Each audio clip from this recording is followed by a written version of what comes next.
Hey guys, NoZoupForYou here, and 2017 has come to an end. It's a year that has seen a ton of premium ships released. In fact, we've had 26 premium ships released total. That includes ships that you can purchase, that includes reward ships for ranked gameplay, and that includes ships that you can purchase with free XP. So, 26 total, that's one ship every 2 weeks. 7 destroyers, 7 cruisers, 9 battleships, and 3 aircraft carriers.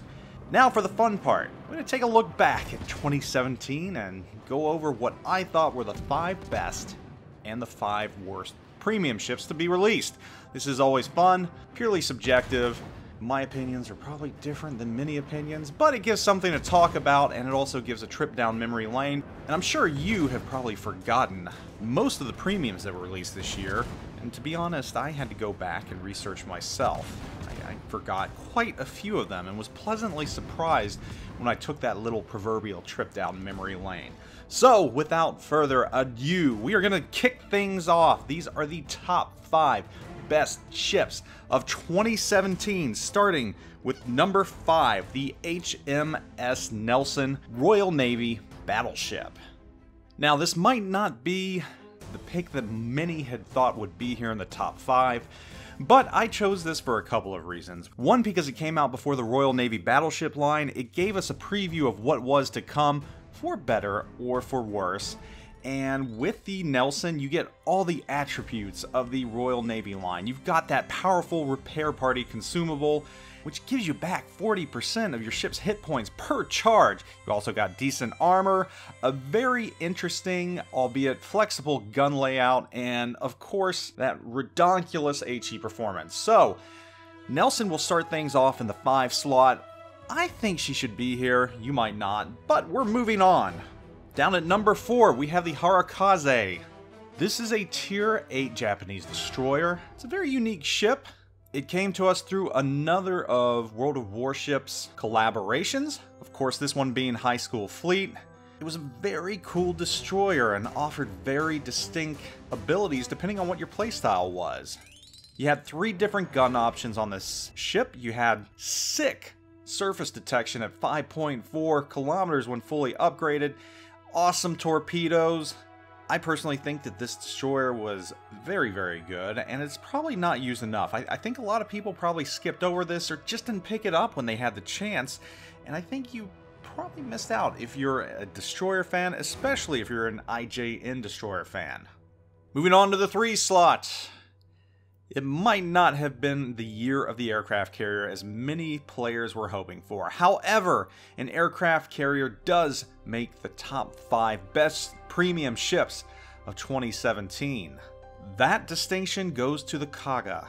This ship has an excellent flight control group of 221, allowing her to use her 2 torpedo squadrons simultaneously. She has a gigantic carrier capacity as well. She's able to hold 85 planes, and those planes, especially the torpedo bombers, have a very unique drop pattern that just screams, "You cannot escape me," to ships that are unfortunate enough to fall on its path.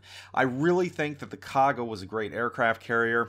Even for those players who do not primarily play aircraft carriers, they felt that this ship fit like a glove. They were able to slide right in. And for those veterans of aircraft carriers, this ship was pretty much overpowered. They were able to eke every single bit out of this and make it an absolute nightmare for enemy teams. So, in the number 3 slot, we have the Kaga, which, yes, it was a great aircraft carrier, and I think truly deserving of the 3 spot.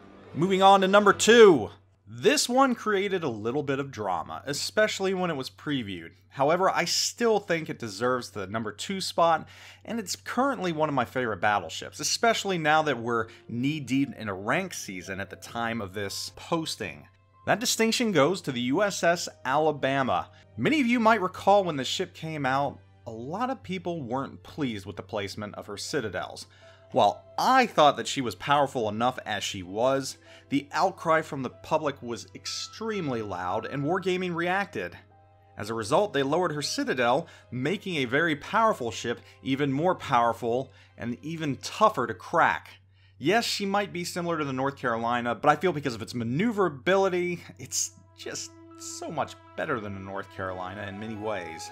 She's got great long-range guns with a maximum reach of 21.1 kilometers, and her dispersion's not that bad as well.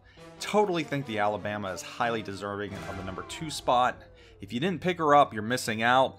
Although you're probably using the North Carolina in rank right now, I'm using the Bama, and I'm having an absolute blast in her.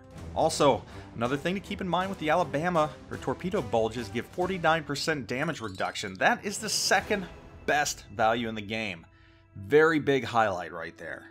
Now moving on to number 1, the number 1 best premium ship of 2017, Giulio Cesare. Yes, that sleek and sexy Italian battleship. She takes the number 1 slot.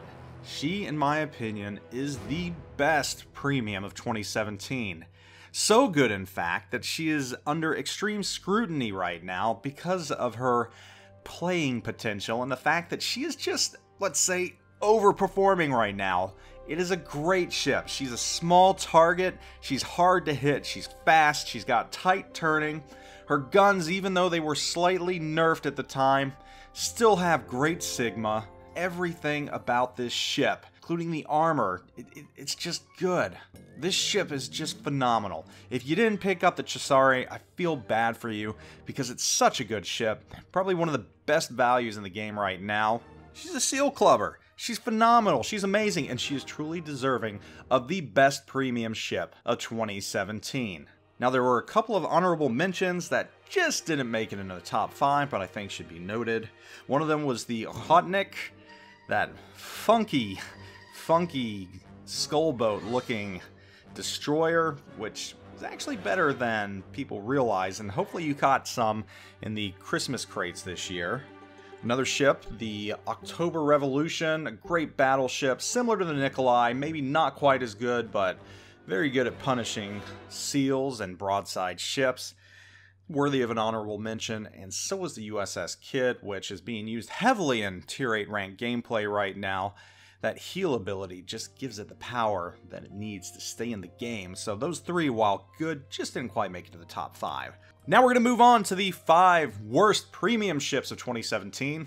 When I say worst, not all of these are bad ships. Some of them just didn't live up to expectations or caused extreme controversy. So let's get this kicked off real quick.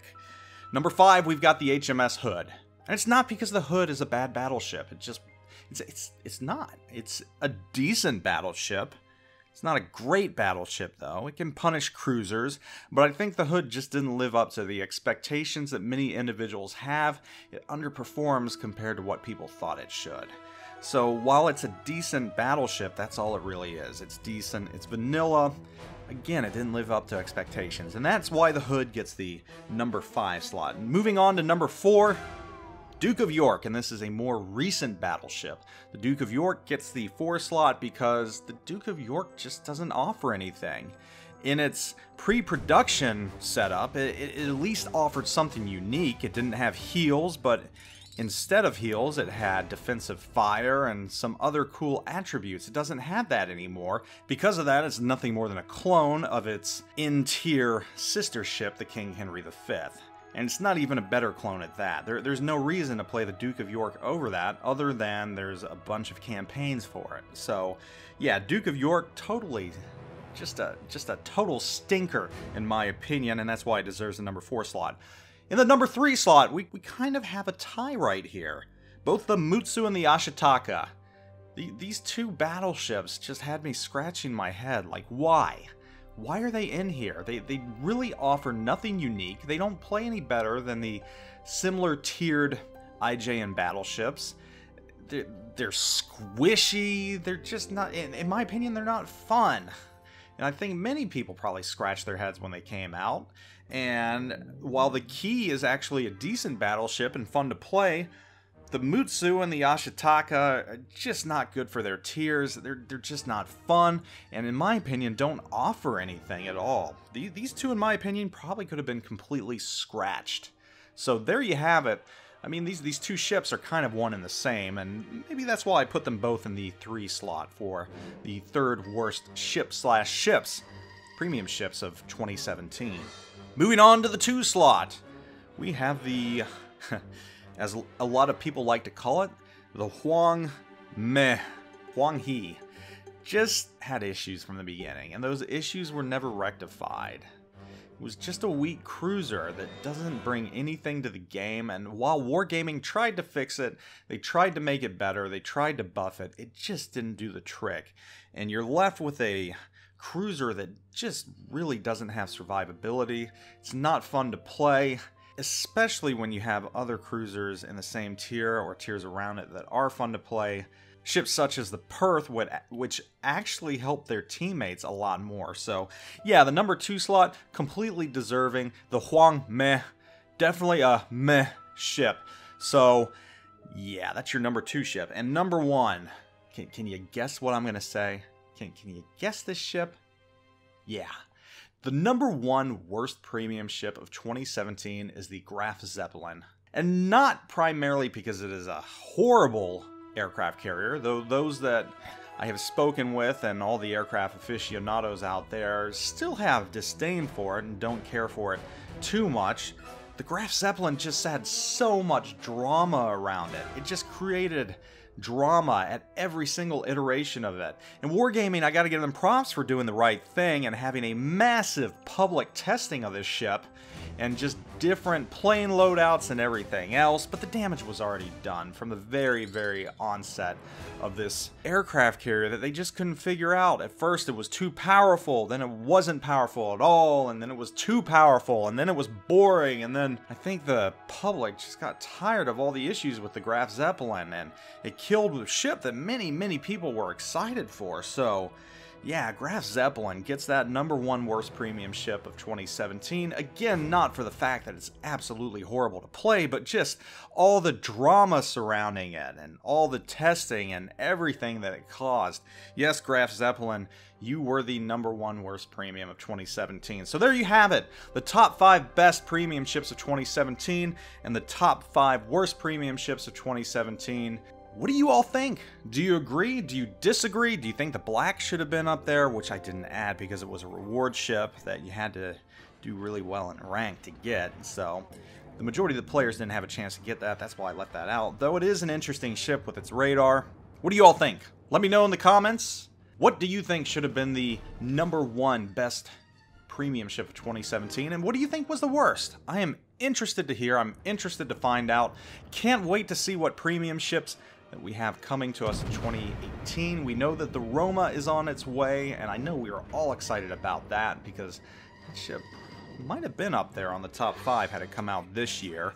Also, the T-61 is on the horizon, an awesome destroyer that I think a lot of people are going to like because of its insane torpedo reload speed at 60 seconds. We've got a lot of great things coming in the future. 2018 is shaping up to be a great year for World of Warships. And who knows, maybe this will actually be the year of the aircraft carrier. Though I know a lot of you probably aren't holding your breath. Anyhow, guys, thanks for a phenomenal 2017. Thanks for following me on this journey. Thanks for subbing, everything else. All your likes, all your comments, all your shares. Just keep up the intensity in 2018. I can't wait. Thank you for everything. I am out.